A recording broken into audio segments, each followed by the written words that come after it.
وسلام على حبيبه المصطفى ما بعد فأعوذ بالله من الشيطان الرجيم بسم الله الرحمن الرحيم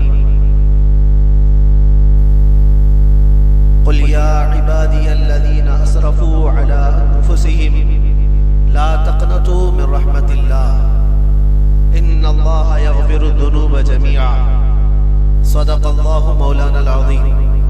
بارگاہ رسالت میں آپ صلی اللہ علیہ وسلم میں درود پاک کا ہدیہ پیش کریں۔ اللہم صلی علی سیدنا و مولانا محمد معدن الجود والکرم وآلہ واصحابہ الکرام وابنہ الکریم وبارک وسلم صلاة دائمة سرمدا ابدا۔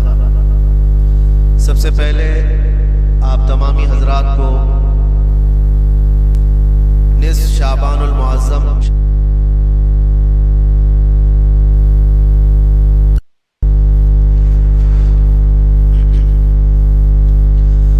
اللہ تبارک و تعالی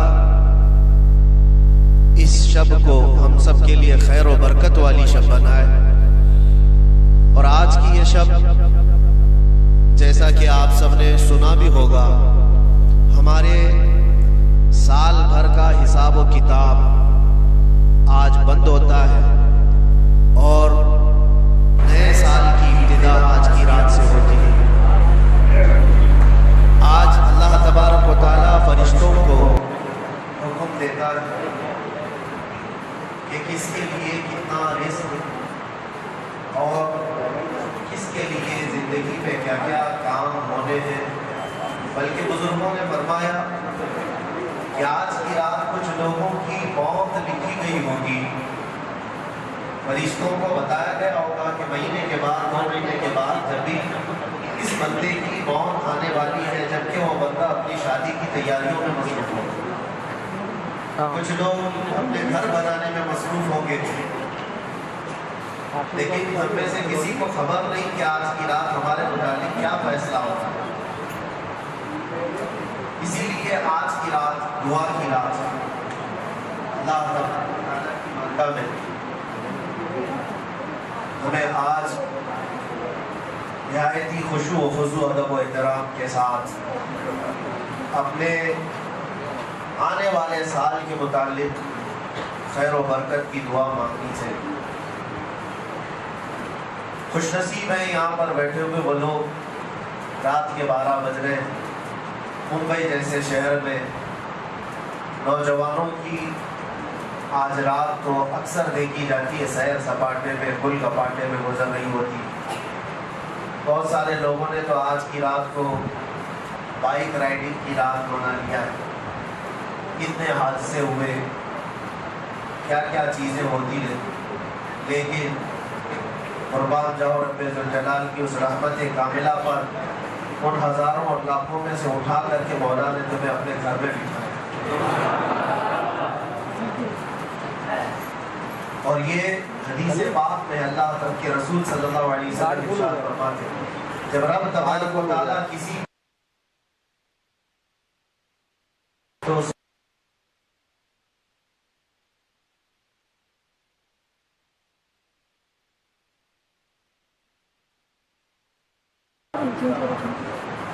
یہاں پر بیٹھا ہوا ہر بندہ وہ ہے جس کے ساتھ اللہ تعالیٰ نے بھلائی کا ارادہ فرمایا۔ اب یہ سوچ کر کے اٹھو کہ ہمارے بن مانگے اللہ تعالیٰ نے اپنے گھر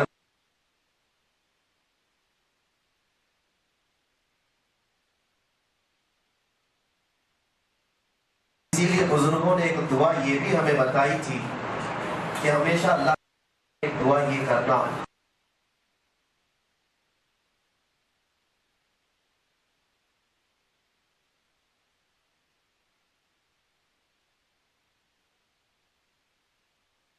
السلام یہ تمنا کرتے تھے کہ کاش ہم آخری نبی محمد رسول اللہ صلی اللہ علیہ وسلم کی امت میں پیدا کیے جاتے، جبکہ وہ نبی ہیں اور نبی ہو کر ان کی تمنا تھی کہ اس امت میں پیدا ہو، لیکن تم اللہ کی بارگاہ میں ہمیشہ یہ عرض کرنا کہ مولا میں نے تو مانگا نہیں تھا، بن مانگے تو نے مجھے اپنے نبی کی امت میں پیدا کیا۔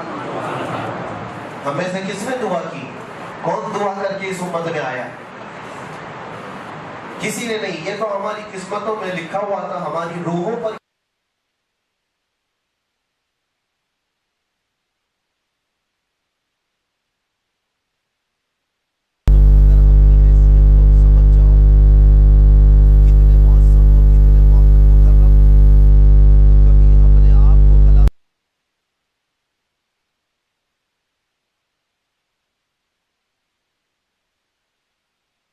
تو آدمی سنبھل کر کے چلتا ہے۔ میں اکثر ایک مثال دیا کرتا ہوں، میں اگر اپنا پہنا ہوا یہ امامہ کسی کو دے دوں، کسی میرے عزیز شاگرد کو یا کسی ملنے والے محب کو، اور کہوں کہ اس کو سنبھال کر کے رکھنا، آپ مجھ سے بہت محبت کرتے ہیں، محبت کرنے والا اس امامے کو لے گا، اگر پہن لیا لے کر کے اس کی جو بھی عقیدت ہے، مجھے یہ بتاؤ جب تمہارے سر پر یہ امامہ ہو تو کیا شراب کی دکان کے پاس کھڑے رہو؟ کیا کسی سیر سپاٹے کی جگہ پر جہاں لوگ نکڑوں پر اپنی عیاشیاں کر رہے ہوتے وہاں کھڑے ہو جاؤ؟ تمہیں اپنے لباس کا وقار کا خیال آ جاتا ہے، میرے سر پر تو ایک معظم امامہ ہے، یہ کسی کا دیا ہوا امامہ ہے اور اس کی عزت ہے، اس کا وقار۔ میرے عزیزوں، یہ تو میرا ایک کپڑے کا امامہ ہے، اور میری کیا حیثیت ہے؟ جب یہ امامہ تم رکھ کر کے کسی ایسی ویسی جگہ پر نہیں کھڑے ہونا چاہتے تو سوچو اللہ نے تمہارے سر پر امت محمدیہ کا تاج رکھا، تمہیں خیر امت کہہ کر کے پکارا قرآن میں اللہ نے، کنتم خیر امت اخرجت للناس، تم لوگوں میں خیر امت بنائے گئے، سب سے بہترین امت ہو، اس لیے کہ تم اچھائیوں کا حکم دیتے ہو اور برائیوں سے روکتے ہو اور اللہ کو بغیر دیکھے مانتے ہو۔ یہ تمہاری عظمت پر اللہ نے قرآن میں بیان فرمایا، اور فخر سے کہو کہ میں مسلمان۔ کیوں؟ کوئی مجرم ہے، کوئی جرم ہے، بلکہ لاکھوں کی بھیڑ میں بھی کہو میں محمد عربی کا غلام۔ ہمیں اس بات پر کوئی جھجک نہیں اور شرم نہیں، ہمارا نام چھپانے کی ضرورت نہیں، اور نہ ہی ہمیں شرم و جھجک سے جینے کی ضرورت ہے، کیونکہ تم عظمت والے ہو۔ اللہ تعالیٰ نے قرآن میں تمہیں کیا فرمایا پتہ ہے؟ لوگ آج کچھ ایسے سیکولر لوگ، سیکولر کا مطلب ہوتا ہے وہ آدھا ادھر آدھا ادھر رہنا چاہتا ہے، پورا کچھ بننا نہیں چاہتا، یعنی وہ اپنی آئیڈینٹی چھپانا چاہتا ہے کہ یہ بھی راضی رہے وہ بھی راضی رہے، دونوں کمیونٹی کو، یا چار ہو تو چاروں کمیونٹی کو راضی کر کے رہوں۔ ایسا ہوتا نہیں ہے، بیچ والا تو پھر بیچ والا ہی ہوتا ہے، ادھر کا بھی نہیں ادھر کا بھی۔ اللہ نے تو قرآن میں فرمایا تم پورے کے پورے مسلمان ہو جاؤ، اور اس لیے شرم و جھجک ہمیں نہیں ہونی چاہیے کہ ہمارا نام ہمارے باپ نے مسلمان نہیں رکھا۔ قرآن میں اللہ فرماتا هو سماکم المسلمین، وہ اللہ ہے جو جس نے تمہارا نام مسلمان رکھا، اللہ ہے۔ ہمیں فخر کے ساتھ جینا ہے۔ بہتوں کو میں نے دیکھا نوجوانوں کو 5 کلو کی جینس پہننے میں تو کبھی شرم و حیا نہیں محسوس ہوتی، 50 گرام کی ٹوپی چھپا کر کے رکھتے، چھوٹی سی ٹوپی ہوتی ہے اس کو بھی چھپا چھپا کر کے رکھتے کہ پتہ نہیں لوگ کیا سمجھیں گے، لوگ کیا سمجھیں گے۔ یہ تمہارے سر کا تاج ہے، اور اپنی نشانیوں کے ساتھ جیا کرو، اپنی آئیڈینٹی کے ساتھ جیا کرو۔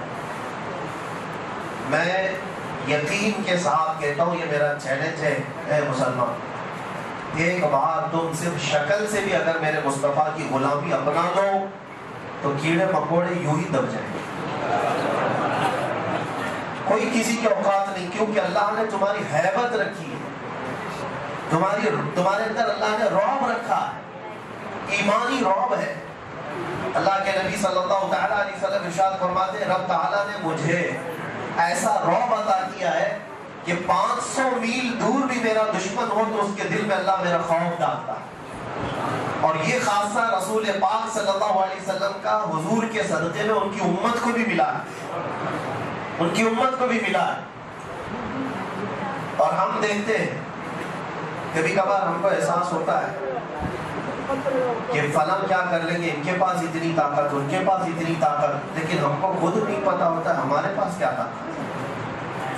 ہمارے پاس ایمانی طاقت ہے، عشق رسول کی طاقت ہے، اس میں شرم و جھجک اور حیا کی ضرورت نہیں، علل اعلان فخر کے ساتھ رہنے کی ضرورت ہے۔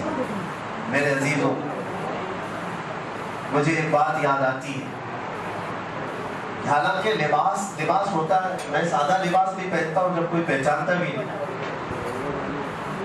ہم سادے لباس میں بھی رہتے ہیں، لیکن جس وقت مجھے گجرات کے رشتہ داروں نے بہت بھیڑ بھاڑ میں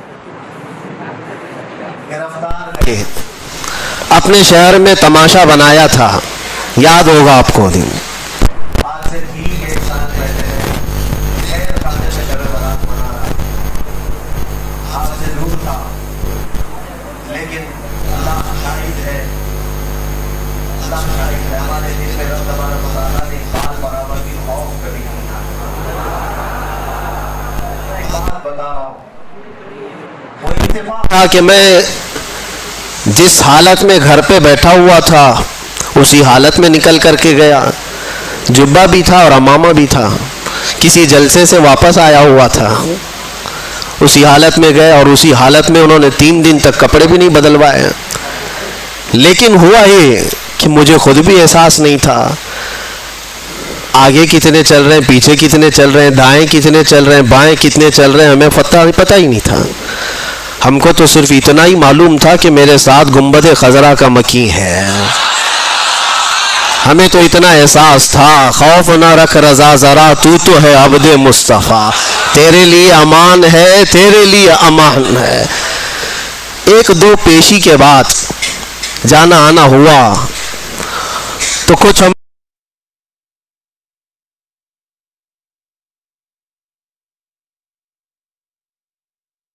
کر کے کہا مفتی صاحب اس کورٹ میں بھی آپ گئے، اس کورٹ میں بھی گئے، اب تھوڑا سا ہمارے اوپر بڑے مسئلے آ رہے ہیں، آپ اپنی یہ پگڑی اتار دو، اپنا یہ صافہ اتار دو اور سادے لباس میں ہمارے ساتھ چلیے۔ میں نے کہا سارا مسئلہ تو اسی پگڑی کا ہے، یہ اتر جائے تو پھر کیا مسئلہ ہے؟ اسی سنت مصطفیٰ کے تحفظ اور بقا کے لیے تو ہم لڑتے رہتے ہیں، وہ ناموس مصطفیٰ کا ایک حصہ ہے، رسول پاک کے اخلاق، رسول پاک کی سنتیں، یہ ناموس مصطفیٰ کا حصہ ہے، ہم اس کو بچاتے رہیں گے۔ ہم نے کہا یہ ہم سے نہیں ہوگا، 2 صورت ہو سکتی ہے، ظلم کرنے پر اگر آپ آ جائیں تو پورے کپڑے بھی اتار سکتے ہو، آپ چاہے تو وہ کر سکتے ہو، یا اگر آپ ریکویسٹ کر رہے ہیں تو پھر ٹھیک ہے، ہم عدالت میں اس چیز کو پوچھ لیں گے جج صاحب سے کہ کیا یہ پہننا یہاں پر جرم ہے، اگر وہ کہہ دیتے ہیں تو ہم اتار دیں گے۔ انہوں نے کہا نہیں پوچھنے کی ضرورت نہیں، جیسا ہے ویسی پہنے رہیے، میرا لباس ہے۔ میں یہ مثال صرف اس لیے دے رہا ہوں میرے عزیزوں کہ ہمیں اپنی آئیڈینٹیٹی اور ہمیں اپنی شناخت چھپانے کی ضرورت کیا ہے؟ ارے شرم تو وہ کریں جو ننگے لوگ ہیں، شرم تو وہ کریں جو چھیترے پہن کر کے گھومتے ہیں، شرم اس کو کیا آئے جو اخلاق مصطفیٰ پر جا رہا ہو۔ میرے مصطفیٰ کریم صلی اللہ تعالیٰ علیہ وسلم جیسا اس دنیا میں نہ کوئی آیا ہے اور نہ آ سکتا ہے۔ اللہ کے نبی نے فرمایا بعثت لأتمم مکارم الاخلاق، میں تو اس لیے دنیا میں بھیجا گیا ہوں کہ تمہیں دنیا میں سب سے اعلیٰ اخلاق پر لے کر آؤں۔ اللہ کے نبی آئے کس لیے تھے؟ دنیا کو سب سے اعلیٰ اخلاق دینے کے لیے آئے، یہ امت سب سے اعلیٰ اخلاق پر آئے گی۔ بالکل اپنا منہ بند کر لیا اور سر جھکا کر میرے قریب آیا، میں اس کی حرکتیں دیکھنے لگا کہ یہ کیا کر رہا ہے، اور قریب سے قریب چلتے ہوئے آیا اور آ کر کے میرے تلوے چاٹنے لگا، میرے پاؤں چاٹنے لگا، اور اس کے بعد جیسے وفادار کتا دم ہلا کر اپنے مالک کی رہبری کرتا ہے یا اس کی خدمت کرتا ہے، دم ہلاتے ہلاتے مجھے اپنے پیچھے بلانے لگا۔ میں شیر کے پیچھے پیچھے چلتا رہا، یہ دیکھ رہا ہوں کہ پہلی بار ہے جنگل کا شیر ببر درندہ جو کسی انسان کے آگے چل رہا ہے اور اس کے پیچھے پیچھے یہ انسان چل رہا ہے۔ حضرت سفینہ کہتے میں تو راستہ گم اور بھٹکا ہوا جنگل میں تلاش کر رہا تھا اپنے راستے کو، اور یہ شیر اپنی دم ہلاتے ہوئے مجھے مدینے تک کا راستہ بتا کر گیا۔ ان کے جو ہم غلام تھے، خلق کے پیشوا رہے، پوری مخلوق کے پیشوا رہو گے۔ اور آپ کو پتہ ہے، میں چند مثالیں آپ کے سامنے رکھتا ہوں۔ آج وقت ہے میرے عزیزو اپنی قدر کا اور اپنی حیثیت کو پہچاننے کا۔ اپنی ویلیو اگر تمہیں پتہ چل جائے تو تمہاری پیشانیاں ادھر ادھر نہیں جھکیں گی، کبھی تمہارا ہاتھ اس کے آگے نہیں جائے گا۔ تکلیفیں آئیں گی، مصیبتیں آئیں گی، لیکن اس کا حل بھی اللہ کریم کی بارگاہ سے ہی ہوگا۔ آپ کو بتاؤں ان کے جو ہم غلام تھے تو کیا تھا، ایک مرتبہ ایسا ہوا کہ مصر جب فتح ہوا، ایجپٹ جس کو کہتے ہیں، سنا ہوگا مصر کا نام۔ مصر جو ہے دنیا کا ایک بہت پرانا ملک جہاں تاریخیں وابستہ ہیں، فرعونوں کا ملک، پیرامڈز دیکھتے ہوں گے، اہرامات مصر، یہ سب مصر کی تاریخ ہے۔ مصر میں تاریخ کے اعتبار سے ایک بہت اہم چیز بھی ہے، دریائے نیل، نائل ریور اس کو کہا جاتا ہے۔ یہ دنیا کی سب سے لمبی نہروں میں یعنی دریاؤں میں سے ہے۔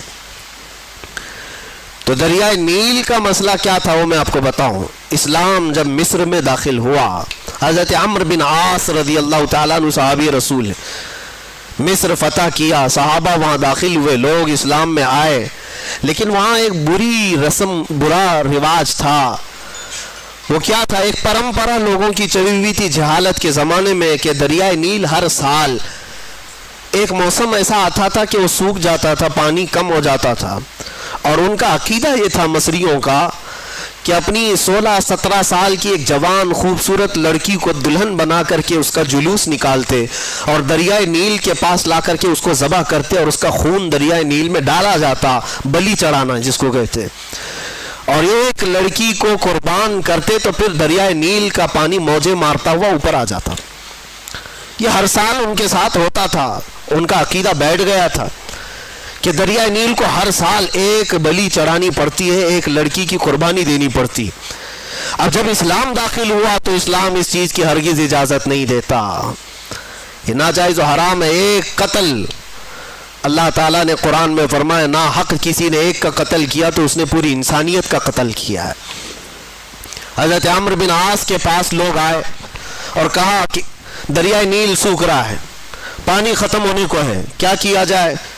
آپ نے کہا تو اللہ کی مصلحت ہے، دریا سوکھے گا تو پانی بھی آ جائے گا۔ کہا نہیں، اس دریا کو ہر سال ایک جوان لڑکی کی قربانی دینی پڑتی ہے، تبھی وہ دریا پھر سے واپس پانی میں موجیں لاتا ہے۔ آپ نے کہا ایسے کیسے ہو سکتا ہے؟ کہا تاریخ ہے، سب یہی کہنے لگے، اور اس کے بعد پانی کی قلت ہوتی گئی تو حضرت عمرو بن عاص گھبرا گئے کہ وہ گورنر ہیں وہاں پر، اب نئے گورنر ہیں، انہیں پورا ملک سنبھالنا ہے، لوگ جب پانی کی شدید قلت کا احساس کریں گے تو پھر کیا ہوگا؟ تو حضرت عمرو بن عاص نے خط لکھا، کس کو؟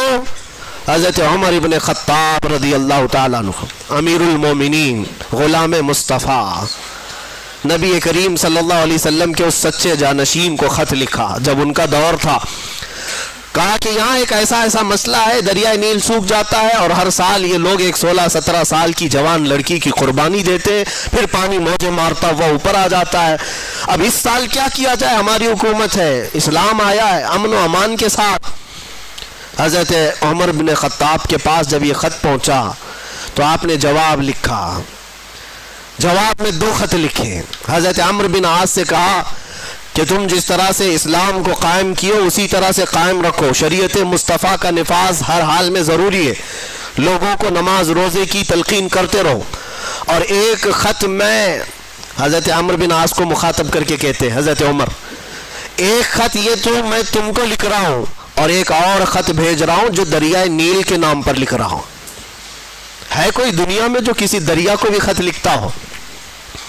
یہ صرف میرے رسول کے غلاموں کا حال ہے۔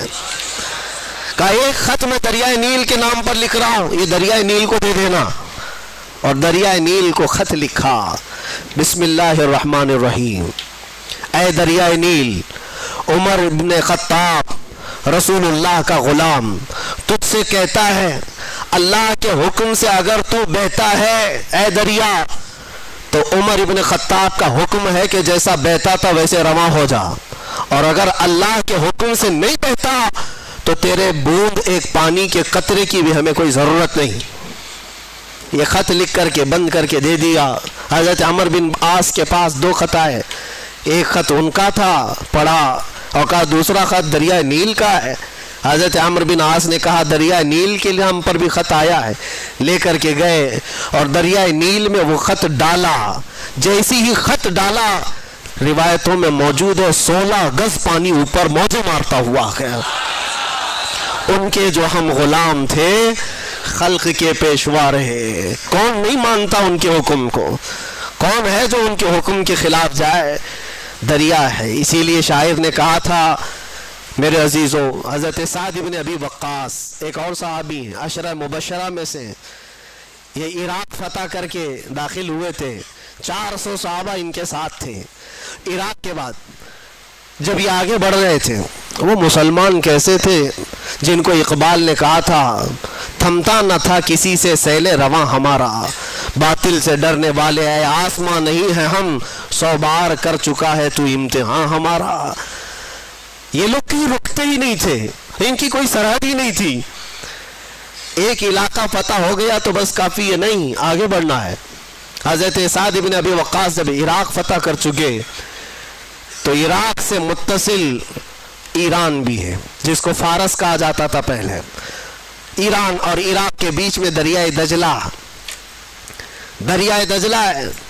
اب جب عراق فتح ہو گیا، دریائے دجلہ ہے، دریائے فرات جو بھی دریا ہے اس کے بیچ میں، تو صحابہ نے کہا کہ ہم ادھر بھی جانا چاہتے ہیں، اس علاقے کو بھی فتح کریں، غلامی مصطفیٰ میں شامل کریں۔ جبکہ فارس کسرا کے پاور کے اندر میں تھا۔ کسرا اس وقت کے سپر پاور بادشاہ کا نام ہے، جیسے آج امریکہ، لوگوں کے دماغ کے حساب سے، ہمارے حساب سے نہیں ہے، سپر پاور۔ میرے عزیزوں، سعد بن ابی وقاص سے جب صحابہ نے کہا ادھر جانا ہے، کہا بیچ میں دریا ہے کیسے جائیں گے؟ حضرت سعد بن ابی وقاص نے کہا تم میرے ساتھ چلو گے؟ صحابہ نے کہا کیسے؟ ادھر ایرانی فوج نے جتنے برج تھے دریا کے اوپر پار کرنے والے سب توڑ ڈالے تھے، جو لکڑیوں کے تھے وہ جلا ڈالے تھے، سب ختم کر ڈالے تھے، کیونکہ انہیں ڈر تھا یہ محمد عربی کے غلام میں رکتے کہیں نہیں ہیں، یہ اگر ادھر سے ادھر کراس کر کے آ گئے تو ہماری بھی خیر نہیں، سب توڑ ڈالے۔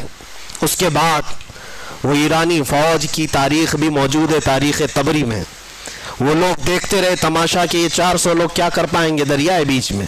حضرت سعد بن ابی وقاص نے اپنے صحابہ سے کہا چلو، سب نے پوچھا نہیں کیسے جانا ہے، اپنے قائد، اپنے جو لیڈر تھے حضرت سعد بن ابی وقاص سپہ سالار، ان کے پیچھے چل پڑے۔ پھر کسی نے پوچھا کس راستے سے جا رہے؟ سعد بن ابی وقاص نے کہا دریا سے جائیں گے۔ اور کیسے جائیں گے؟ گھوڑوں پر بیٹھے ہوئے ہیں، دریا سے جانے کی بات کرتے ہیں، کیا تمہارا گھوڑا اتنی چھلانگ لگائے گا کہ اس دریا کو کراس کر جائے گا؟ سعد بن ابی وقاص نے کہا کوئی چھلانگ لگانے والا گھوڑا نہیں، چل کر کے ہی جائے گا۔ یہ تاریخ میں پہلی بار ہو رہا ہے۔ سعد بن ابی وقاص نے کہا میرے پیچھے چلو۔ صحابہ نے سب اپنے اپنے گھوڑے ان کے ساتھ لگا دی۔ سعد بن ابی وقاص کا گھوڑا پہلی مرتبہ دریائے دجلہ پر پاؤں رکھتا ہے، آپ نے اللہ اکبر کہا، دوسرا پاؤں رکھتا ہے، آپ نے اللہ اکبر کہا۔ صحابہ نے دیکھا سعد بن ابی وقاص کا گھوڑا دریائے دجلہ پر چلتا ہوا جا رہا ہے، اس کے ٹاپ پر کوئی پانی کا نشان بھی نہیں ہے، ٹاپوں پر پانی تک بھی نہیں۔ تو سارے صحابہ پانی پر چلتے ہوئے چلے گئے۔ یہ تاریخ کی سچائیاں میں بتا رہا ہوں۔ ایرانی فوج اس وقت ملک فارس کی کسرا کی فوج یہ دیکھ کر کے کیا کہتی ہے جانتے ہو؟ کہتی ہے دیواں آمدند، فارسی میں دیواں آمدند، ارے جنات کی جماعت آ رہی ہے، ایسا لگتا ہے جنات کی جماعت آ رہی ہے پانی پر چلتے ہوئے۔ میرے عزیزو تمہیں بھی دکھانا ہے جنات کی جماعت ہوتی کیسی ہے۔ وہ چل کر کے چلے گئے اور جب دریائے دجلہ کو عبور کر لیا، میرے عزیزو ان کی ہیبت سے ویسے تھرا گئے تھے کہ ملک فارس پورا پرچم اسلام میں آ گیا تھا، اسلام کا پرچم لہرانے لگا تھا۔ عزیزان گرامی وقار، اسی بات کو اقبال نے کہا تھا کہ یہ تھمتا نہ تھا کسی سے سیل رواں ہمارا، اور شاعر نے کیا کہا، دشت تو دشت ہے دریا بھی نہ چھوڑے ہم نے، بحر ظلمات میں دوڑا دیے گھوڑے ہم نے۔ یہی واقعات تھے، لیکن مجھے بتاؤ، ایک دریائے نیل ہے، حکم مان رہا ہے عمر ابن خطاب کا، ایک دریائے دجلہ ہے، حکم مان رہا ہے سعد ابن ابی وقاص کا۔ اس لیے نہیں کہ یہ لوگ جادوگر تھے، اس لیے نہیں کہ بہت پاورفل لوگ تھے، صرف اس لیے مان رہے ہیں یہ سارے لوگ حکم ان کے جو ہم غلام تھے، ان کے جو ہم غلام تھے، خلق کے پیشوا رہے۔ مان کر کے دیکھو، حضور پاک صلی اللہ تعالیٰ علیہ وسلم کی امت میں اللہ نے تمہیں پیدا کیا ہے، تمہاری عظمت بہت بلند ہے، تمہاری ویلیو کو تم پہچانو۔ ہاں ہمارے ساتھ چیلنجز ہیں، ہمارے ساتھ مقابلے ہوں گے، لیکن اللہ تبارک و تعالیٰ کی حمایت بھی ہوگی۔ میں آپ کو تحدیث نعمت کے طور پر کہتا ہوں، تحدیث نعمت کے طور پر، میں اپنی بڑائی کے لیے نہیں کہتا۔ آج اس لیے صرف اظہار کر رہا ہوں کہ میں یہی رات رہی ہوگی یا اس سے پہلی والی رات رہی ہوگی، مجھے اندر ایسا بند کر دیا گیا تھا کہ دن و رات بھی معلوم نہ پڑے، نمازوں کے وقت کا خیال اندازے پہ کرنا پڑ جائے۔ جس کو ایسی ہائی سیکیورٹی کہا جاتا ہے جہاں پرندہ بھی پر نہیں مارتا، وہ تو دنیا بھر کو معلوم ہے میرا جرم کیا تھا۔ ہمارا جرم صرف اتنا ہے، جرم اتنا ہی ہے کہ حق بولتا ہوں برملا، چاٹنا کسی کے تلوے ہے نہیں فطرت میری۔ میں آپ کو ایک بات بتا رہا ہوں، 4 یا 5 دن سے بھوک اور پیاس کی شدت تھی، ایک لقمہ بھی میں نے کھایا اور پیا نہیں تھا، اور موت کا انتظار کر رہا تھا، شاید موت آ جائے گی۔ لیکن جس جگہ پر میں لیٹا ہوا تھا،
اور اتنی زیادہ اس کو میں بتا نہیں سکتا، جیسے لگا ہو کسی مردے کو کھانے کے لیے کوئی کیڑے لگ گئے ہوں۔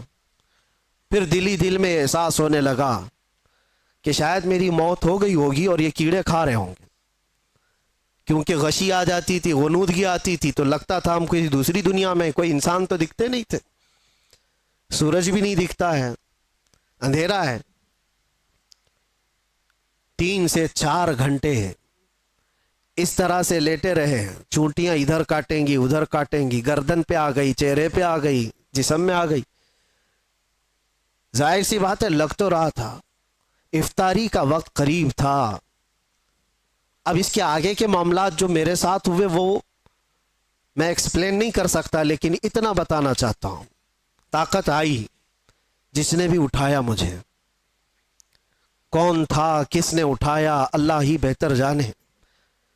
جب اٹھ کر کے دیکھا بستر پر ساری چونٹیاں پڑی ہوئی ہیں، چل رہی ہیں، رینگ رہی ہیں جسم پر، اور میرے رب کریم کا احسان ایسے ان 50 نہیں 1000 چونٹیوں میں سے ایک چونٹی نے بھی کاٹا نہیں تھا۔ وہ اس لیے نہیں کہ میں کوئی پاورفل آدمی یا میں کوئی پرہیزگار، میں کوئی اللہ کا ولی، نہیں، میں اس کا کوئی دعویٰ نہیں کرتا، کوئی دعویٰ نہیں کرتا۔ میری طاقت بھی اتنی نہیں تھی کہ چونٹیوں کو نکال کر الگ کیا جائے، لیکن اور یہ بھی نہیں ہے کہ کبھی کاٹی نہیں، کاٹتی ہیں، ابھی بھی کاٹیں گی، ابھی اگر ہاتھ پہ رکھ دیں تو کاٹ لیں گے، پہلے بھی کاٹی ہیں، مچھر بھی کاٹے ہیں، ایسے ہم ہیں نہیں کہ ہم کو نہیں کاٹتے، کاٹتے ہیں۔ لیکن وہ سچویشن جہاں آدمی پوری طرح سے مجبور ہو گیا ہو، ہاتھ پیر ہلا نہ پاتا ہو، چونٹیاں چڑھ گئی ہوں اور پھر نہ کاٹ رہی ہوں، تب یہ احساس ہوا رب ذوالجلال تو جہاں جیسا چاہے اپنے حبیب کے غلاموں کی حفاظت کرتا ہے۔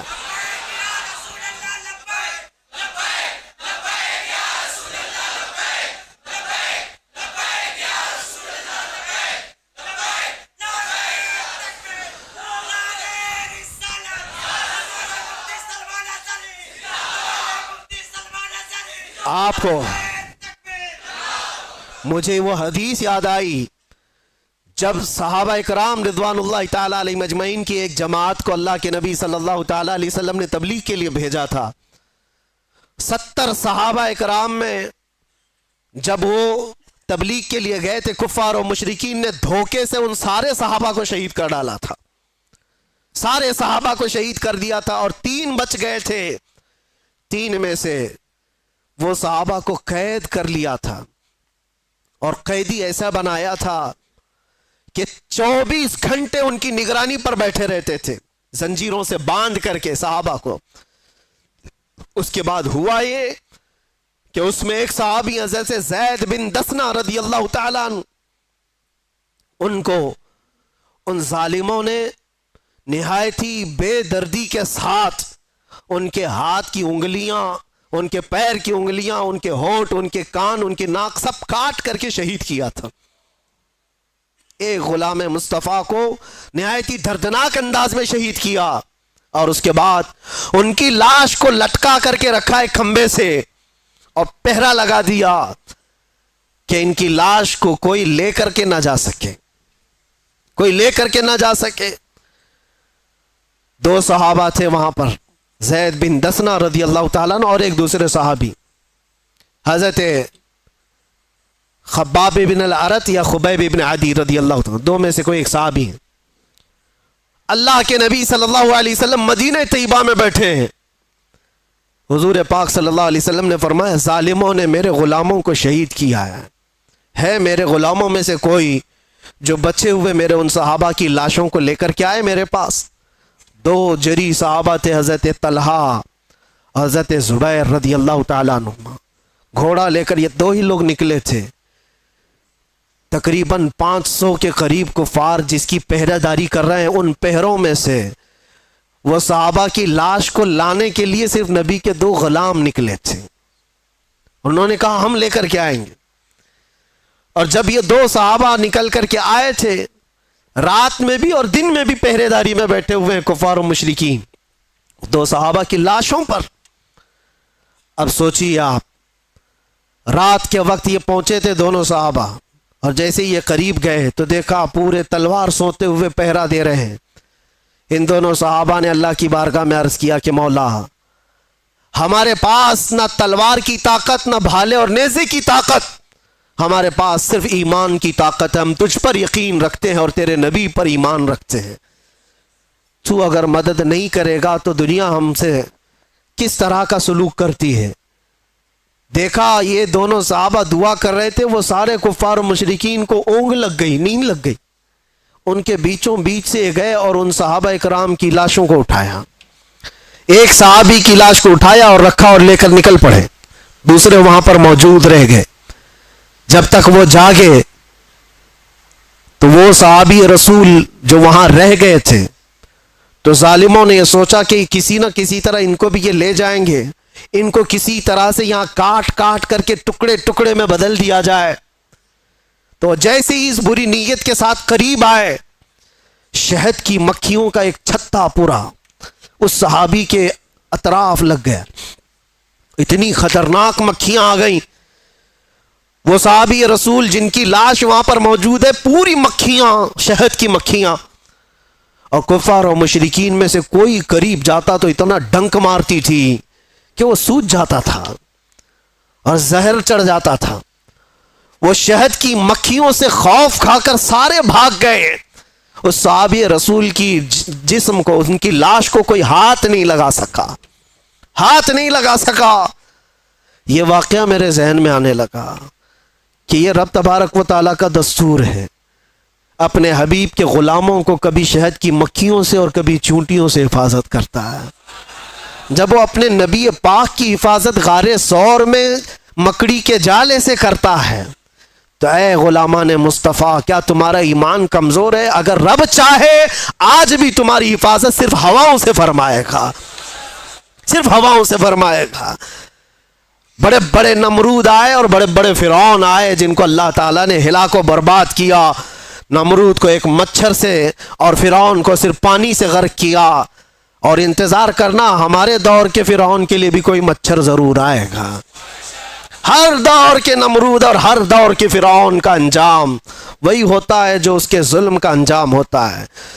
اس لیے کہ قرآن میں اللہ تعالیٰ فرماتا ہے وَمَا اللَّهُ بِغَافِلٍ عَمَّا يَعْمَلُ الظَّالِمُونَ، اللہ تبارک و تعالیٰ ظالموں کے کام سے بے خبر نہیں ہے، ہر چیز دیکھ رہا ہے۔ انما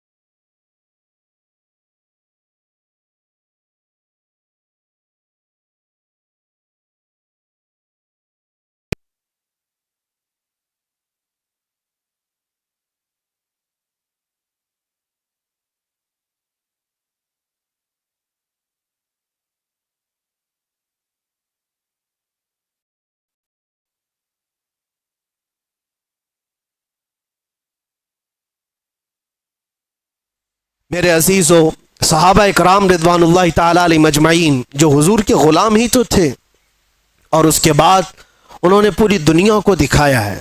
مدینے سے وہ نکلے تھے، صحراؤں میں رہنے والے ہیں، بادیہ نشین چٹائیوں پر بیٹھنے والے ہیں، اور پیون لگے کپڑے پہننے والے ہیں، پورا دن ایک کھجور کی گھٹلی پر صبر کرنے والے ہیں، پانی کے نام پر 2 دن تک قلت کا سامنا کرنے والے ہیں، اور جن کے گھروں میں ایک بار گوشت کا ایک ٹکڑا آ جائے تو پورے مدینے میں گھومتا تھا، پورے مدینے میں گھومتا تھا۔ یہ وہ جماعت ہے صحابہ کی، لیکن نکلے تھے تو قیصر و کسریٰ بھی کانپتے تھے، تھراتے تھے۔ جانتے ہو روم اس وقت کا پاورفل ملک تھا، دوسرا پاورفل ہے یہ قیصر جس کو کہتے، اس زمانے کی 2 سپر پاور طاقتیں قیصر و کسریٰ، یعنی پرشین ایمپائر اور رومن ایمپائر۔ روم کو فتح کرنے کے لیے جب آمنا سامنا ہوا تھا تو کس کا ہوا تھا؟ اللہ کے شیر سیف اللہ المسلول خالد بن ولید رضی اللہ تعالیٰ عنہ، اور ان کے سامنے جو صلیبی آئے تھے، جو دشمن آئے تھے، انہوں نے پکار کر کے کیا کہا تھا کہ یہ کون سے غلام آئے ہیں؟ یہ عرب والے لوگ آئے ہیں، یہ بدو لوگ آئے ہیں جو کھجور کھا کر رہتے ہیں۔ تانا مار رہے تھے، ان کے پاس 4 لاکھ کی فوج تھی۔ خالد بن ولید سے انہوں نے کیا کہا تھا کہ تمہارے پاس سبزی کاٹنے کی بھی تلواریں نہیں ہیں، تم جو لے کر کے آئے ہو؟ خالد بن ولید نے جواب میں صرف اتنا ہی کہا تھا، اے عیسائیو، تمہاری فوج جس طرح شراب کو پسند کرتی ہے، ہماری فوج شہادت کو پسند کرتی ہے۔ یہاں وہ جذبہ لے کر کے آئے ہیں، تلواریں نہ دیکھو، بھالے نہ دیکھو، نیزے نہ دیکھو، ایمان لے کر کے آئے ہیں، یقین لے کر کے آئے ہیں۔ عزیزان گرامی وقار، میں کل ملا کر کے ایک ہی بات کی طرف فوکس کرنا چاہتا ہوں، ان کے جو ہم غلام تھے، خلق کے پیشوا رہے۔ تم سچی غلامی میں آ جاؤ، تم امت مصطفیٰ ہو۔ اللہ تعالیٰ نے قرآن میں تمہیں خیر امت کہا ہے۔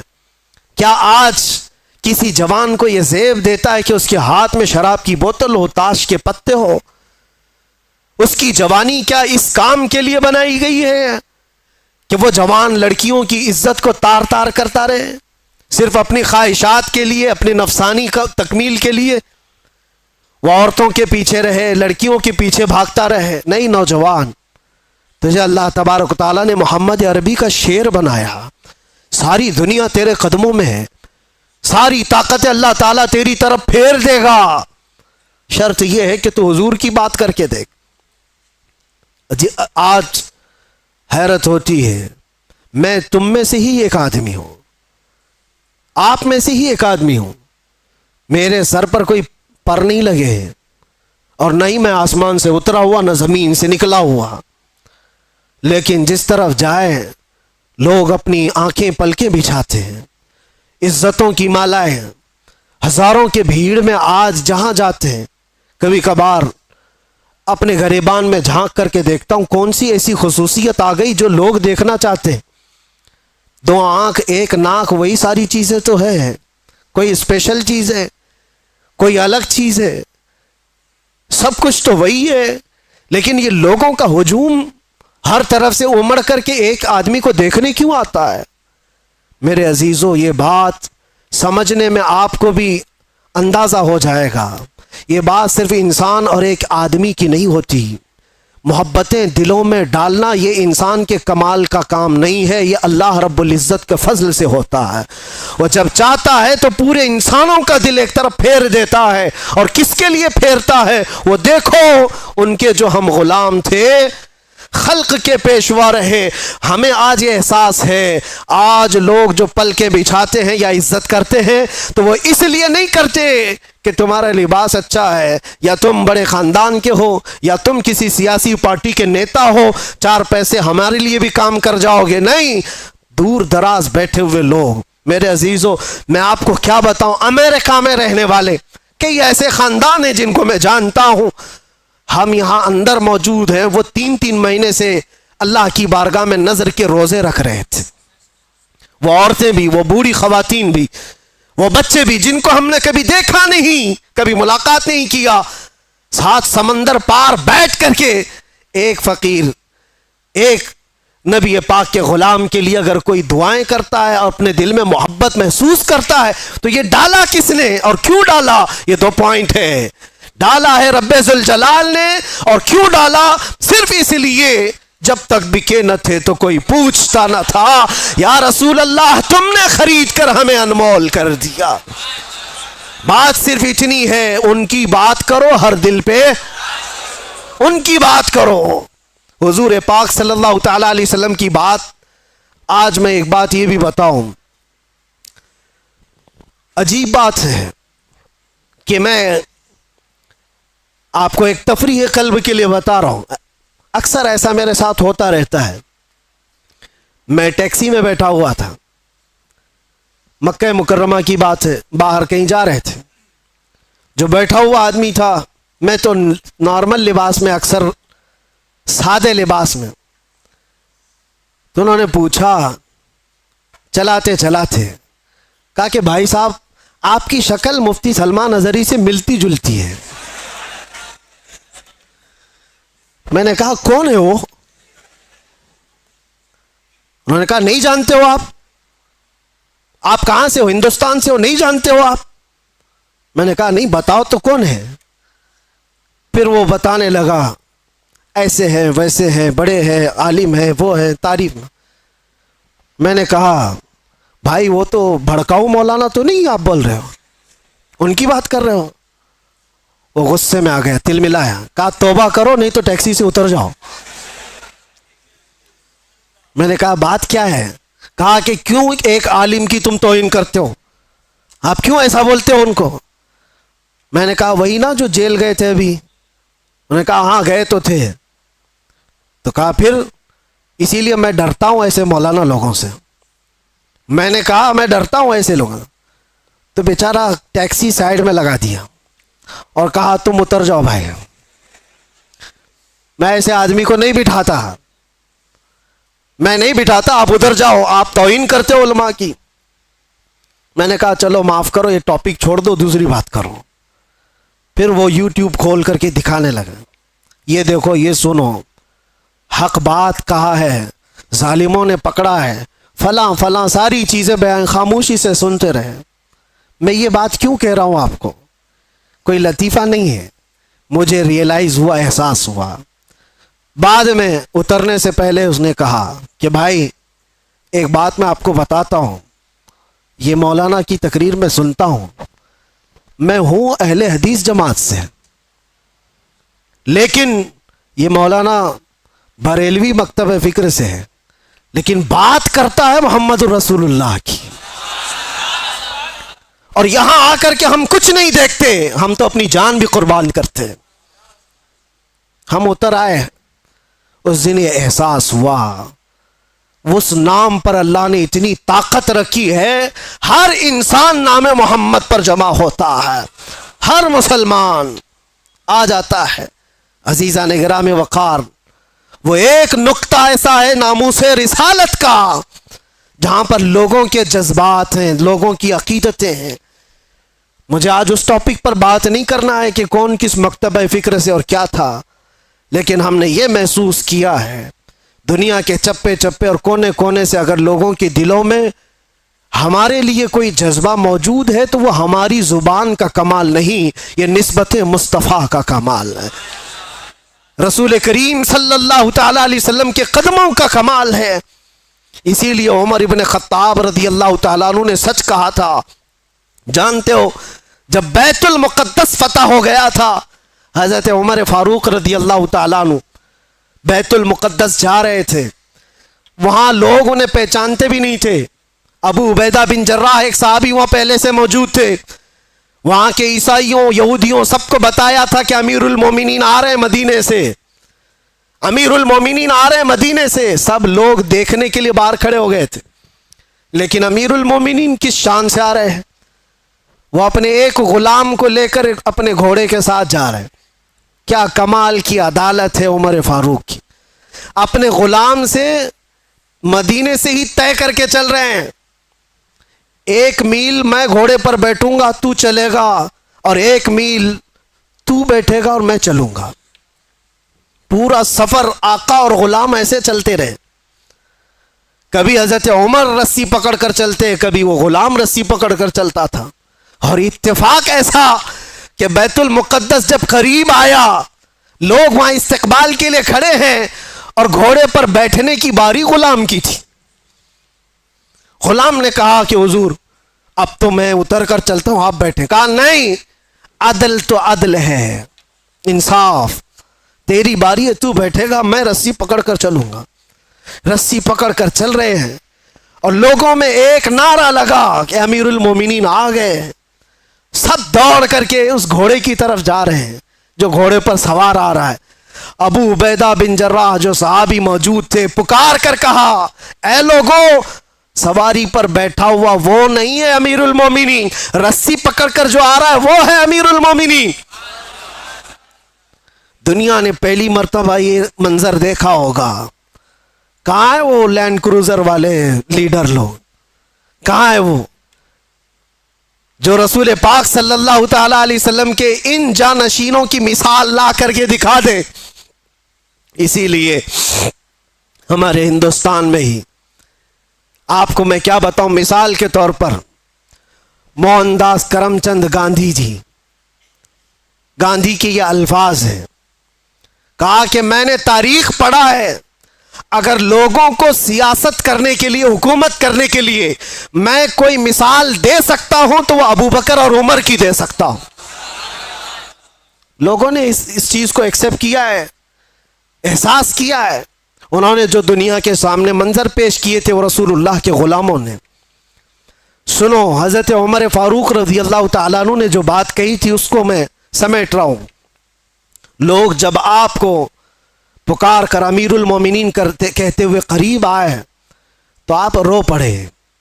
یہ وہ وقت تھا حضرت عمر کا جب پورا عرب جو آج ہے، سعودی عرب جس کو کہتے ہیں، یہ عرب تھا، صرف عرب تھا، سعودی بعد میں بنا ہے۔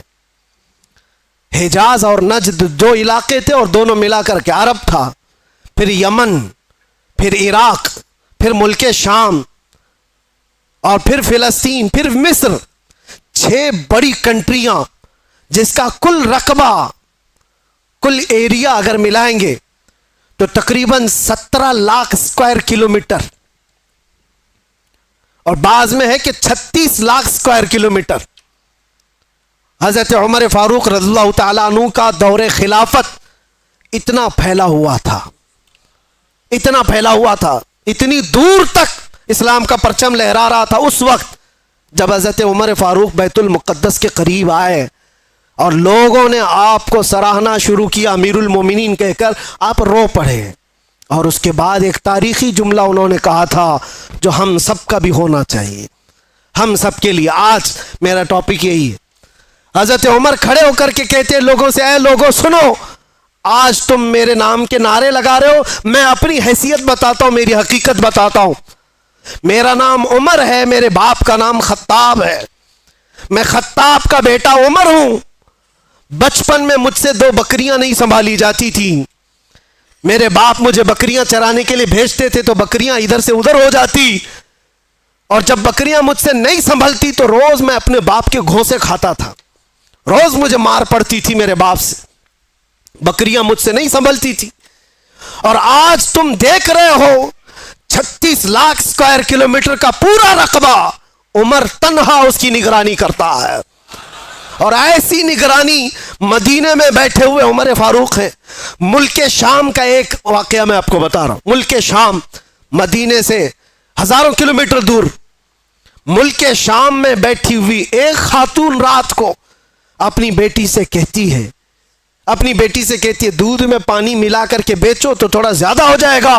بیٹی کہتی ہے اماں عمر ابن خطاب کا دور ہے۔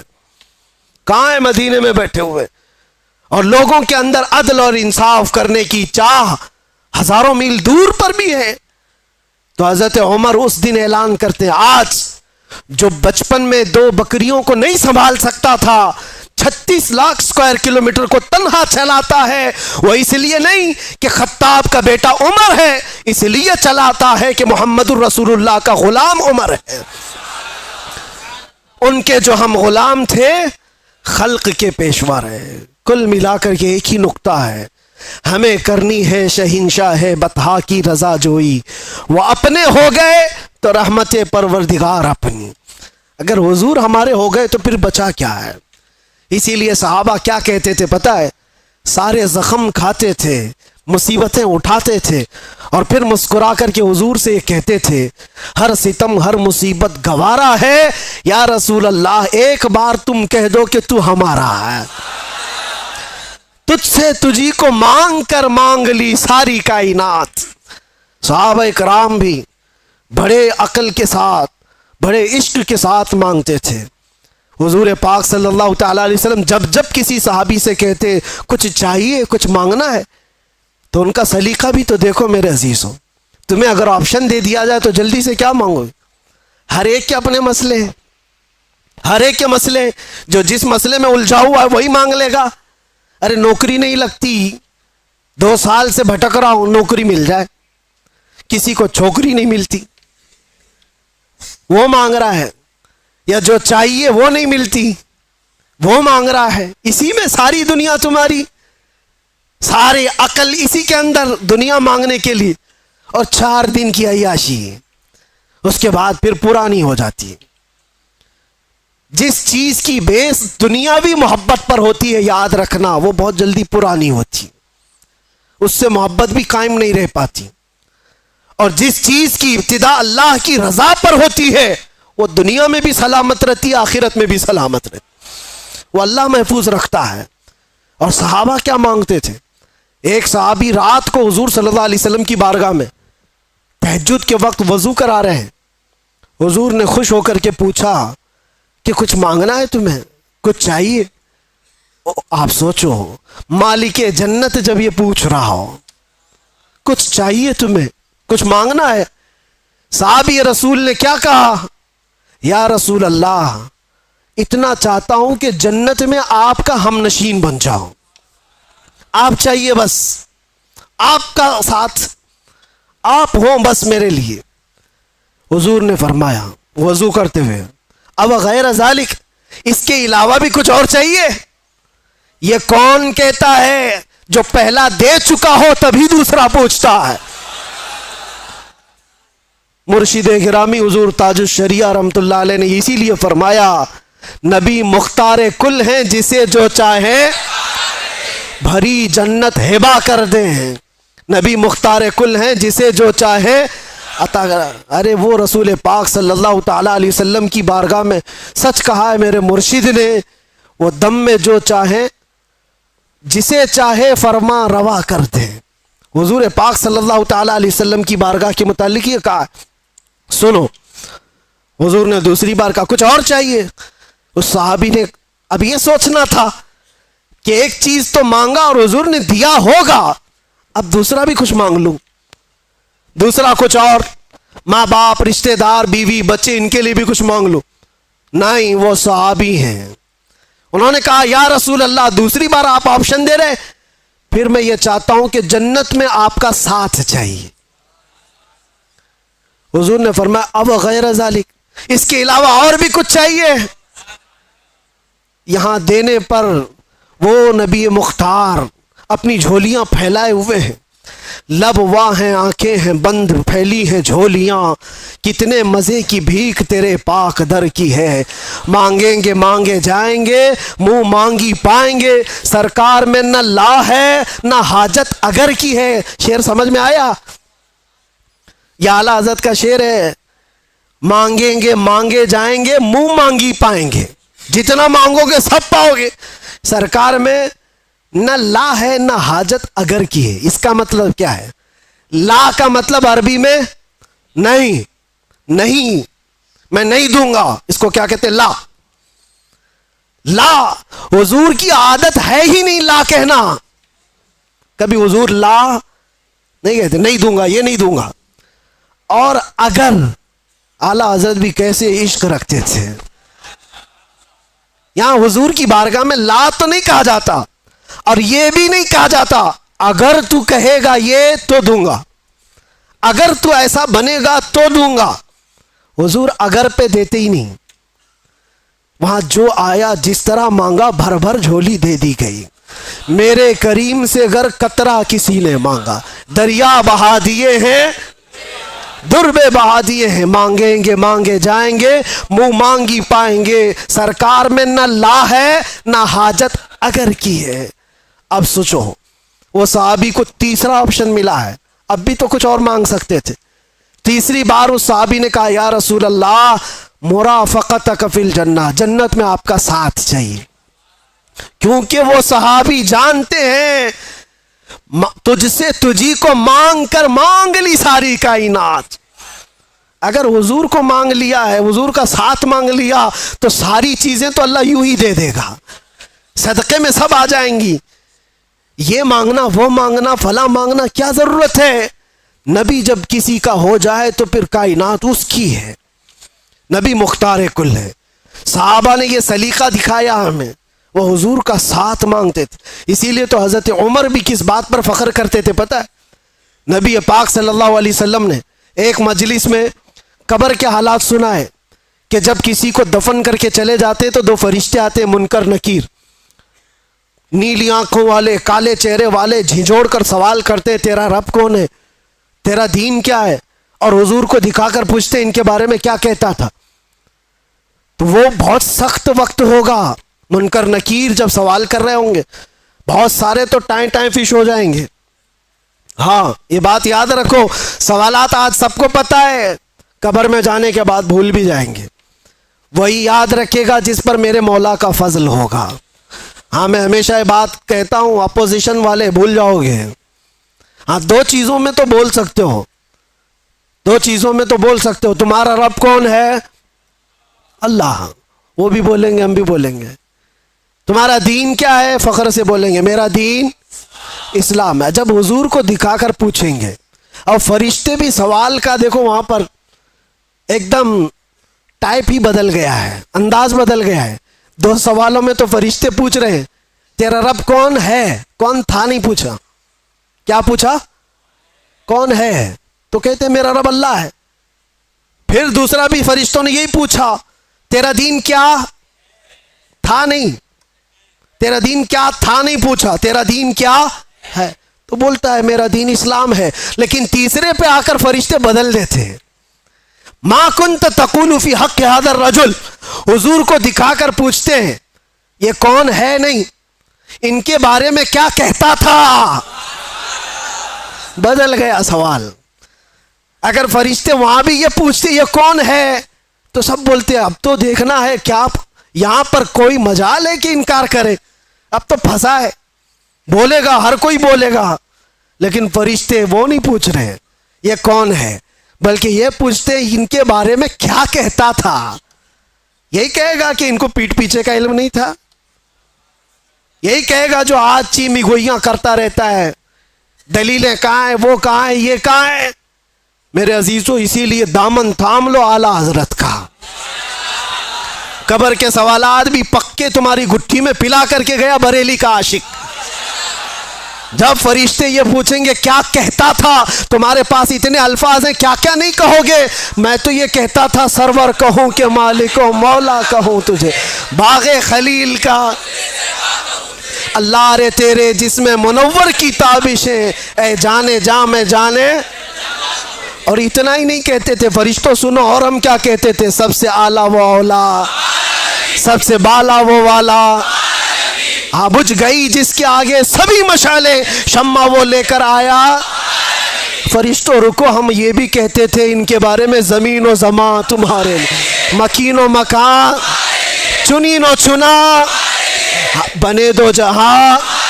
ارے ہم تو ان کے بارے میں یہ بھی کہتے تھے دہن میں زبان، بدن میں ہے جان. ہم آئے یہاں اور اٹھے بھی وہاں، لبیک یا رسول اللہ. یہ صدقہ ہے بریلی والے عشق کا.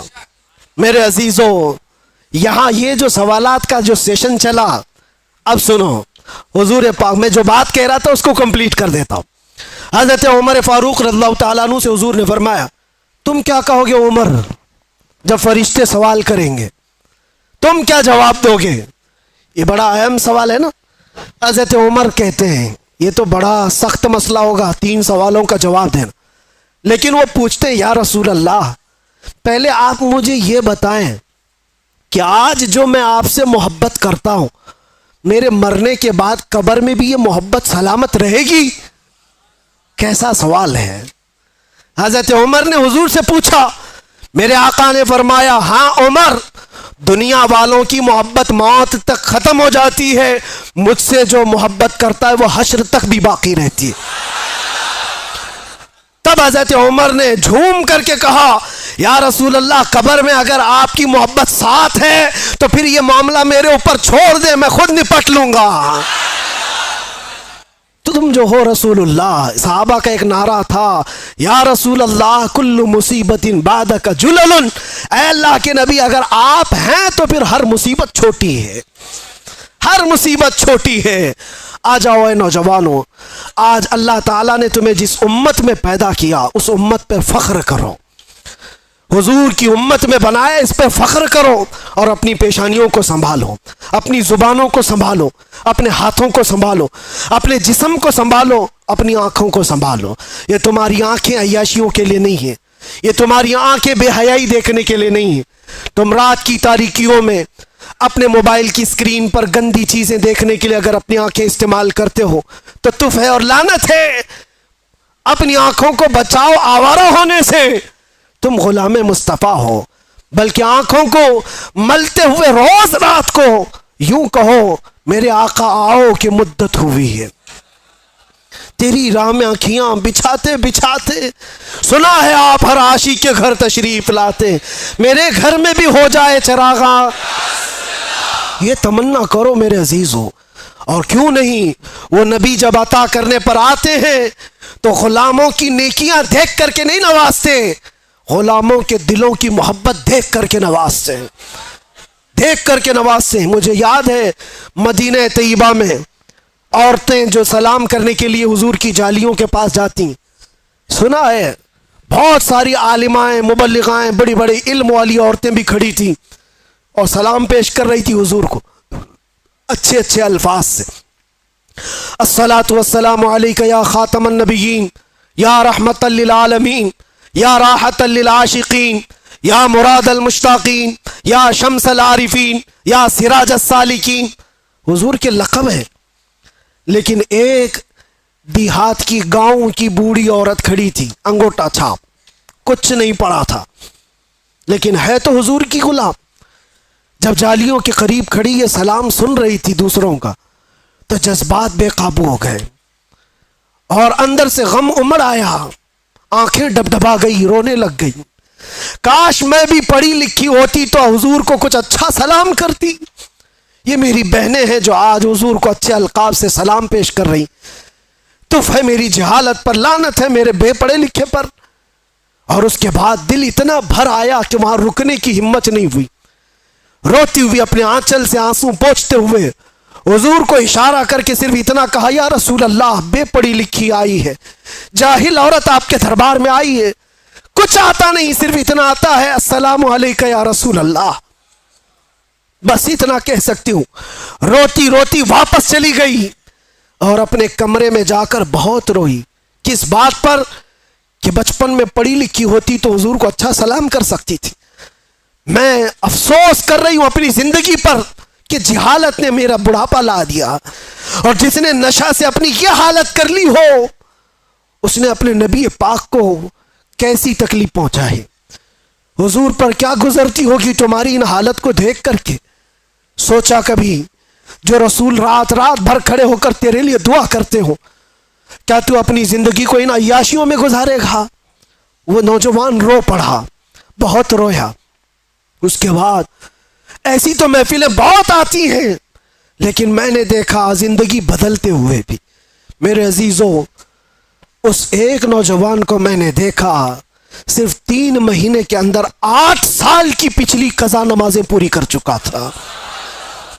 8 سال کی نمازیں، صبح سے لے کر شام تک مصلی پر۔ اور پھر وہ یہ کہتا تھا، شاید میرے رب نے مجھے اسی کام کے لیے اندر رکھا ہے کہ میں اپنے نبی کو پہچان لوں، آپ ذریعہ بنے مجھے میرے نبی تک پہنچانے کا۔ آج بھی میں یہ احساس کرتا ہوں ہم سب کی ڈور بندھی ہوئی ہے مدینے کے تاجدار سے، میں اسی ڈور کو پکڑنا چاہتا ہوں۔ جو ہزاروں نوجوان مجھے سننا چاہتے ہیں، میں جانتا ہوں وہ اس لیے کہ ان کی نسیں مجھ سے نہیں جڑی ہیں، آمینہ کے لال سے جڑی ہوئی ہے۔ ہم ان کی بات کرتے ہیں تو ان کی رگ پھڑکنے لگتی ہے۔ سچ بتاؤ کہ ہماری گفتگو سنتے ہوئے، حضور کی محبت کی بات سنتے ہوئے دل ہچکولے نہیں کھاتا تمہارا؟ تمہاری نسیں نہیں پھڑکتی؟ وہ میری زبان کا کمال نہیں جو تمہارا تعلق مصطفیٰ کریم کی ذات سے ہے۔ جب کسی کے محبوب کو چھیڑا جائے تو پھر اس کا پورا جسم کا خون گرم ہونے لگتا ہے۔ یہی تم سب کی کیفیت ہے۔ جتنے لوگ مجھے سنتے ہیں میں جانتا ہوں ان کے دلوں میں میرے نبی کی محبت ہے، اسی لیے جب یہ باتیں سنتے ہیں تو ان کا جسم گرم ہوتا ہے اور رگیں پھڑکنے لگتی ہیں، اور میں اسی کو واپس پھر لانا چاہتا ہوں۔ یہ اگر چنگاری شعلہ بن جائے جو تمہارے دلوں کے اندر موجود ہے تو پھر کیا کمال کی بات ہے۔ قوت عشق سے ہر پست کو بالا کر دے، دھر میں نام محمد سے اجالا کر دے۔ جس طرف تم گزرو گے خوشبوئیں تمہیں لوگوں کو یہ بتائیں گی کہ گزرنے والا مدینے کا غلام جا رہا ہے۔ آ جاؤ آج کی اس رات یہ طے کر کے اٹھو کہ جینا ہے تو میرے نبی کی مرضی کے مطابق جینا ہے انشاءاللہ۔ اور جتنی بے حیائیاں اور برائیاں ہم سے یا ہمارے دوستوں سے سرزد ہوئی ان کو دور کرائیں گے اور ماحول میں لے آئیں۔ جتنی زندگی بچی ہے جانا ہے نا حضور کو منہ دکھانے کے لیے، قبر میں حضور کا دیدار کرنا ہے کہ نہیں کرنا ہے؟ ارے سج سور کر کے ہم بھی ایک دن جائیں گے۔ آج قبرستان والوں کو دیکھ کر کیا ہے، زیارت کر کے آئے، وہ اپنی قبروں میں ہوں گے، ہو سکتا ہے کچھ گناہوں کی وجہ سے کچھ لوگ سزا پا رہے ہوں، لیکن آج ہم رحمت الہی سے امید یہ کرتے مولا ان سب کی قبروں پر آج رحم و کرم کی بارشیں فرمائے۔ اور سب سے بڑی بات یہ ہے کہ آج رب تبارک و تعالی ان کی قبروں میں جلوہ رسول عطا فرمائے، اور ہماری بھی قبروں میں ہوگا انشاءاللہ، ہوگا انشاءاللہ۔ اسی لیے ہم کو ہمارے گھر والے سجا کر کے بھیجتے ہیں، اچھے کپڑے پہنا کر بھیجتے ہیں، صاف سفید لباس کفن کا، عطر بھی لگاتے ہیں، سرما بھی لگاتے ہیں، پھول بھی چڑھاتے ہیں، جیسے دولہے کو سجاتے ہیں۔ مردے کو کیوں سجا رہے ہیں؟ وہ قبر میں جا رہا ہے، مٹی میں جا رہا ہے، لیکن بزرگوں نے فرمایا اس لیے سجاتے ہیں کہ وہ اپنے نبی کو دیکھنے جا رہا ہے۔ حضور کی زیارت کرنے جانا ہے، حضور کو چہرہ دکھانا ہے، تو وہ چہرہ بنا تو لو جلدی سے، اور جب جاؤ تو فرشتے جس وقت اٹھائیں گے تو ہم انتظار ہی کر رہے ہوں گے کہ نبی پاک صلی اللہ تعالی علیہ وسلم تشریف لا رہے ہوں گے. اور بعض لوگوں کی قبروں کا حال تو یہ بتایا گیا، اللہ اکبر، اللہ ہمیں ان قبروں میں بنائے کہ بزرگوں نے فرمایا بعض مومنین کی قبروں کا حال تو یہ ہے منکر نکیر بعد میں آئیں گے، پہلے رسول اللہ پہنچ چکے ہوں گے. اور پھر وہی مومن یہ کہہ سکتا ہے جب فرشتے اس کو پوچھ رہے ہوں بتا ان کے بارے میں کیا کہتا تھا، وہ تو پہلے سے آئے ہوئے ہیں، پھر فرشتے پوچھیں گے تو یہی تو کہے گا وہ مومن، اب تو پائے ناز سے اے فرشتوں کیوں اٹھوں، ارے مر کے پہنچا ہوں یہاں اس دلربا کے واسطے. وآخر دعوانا ان الحمدللہ رب العالمین. لبیک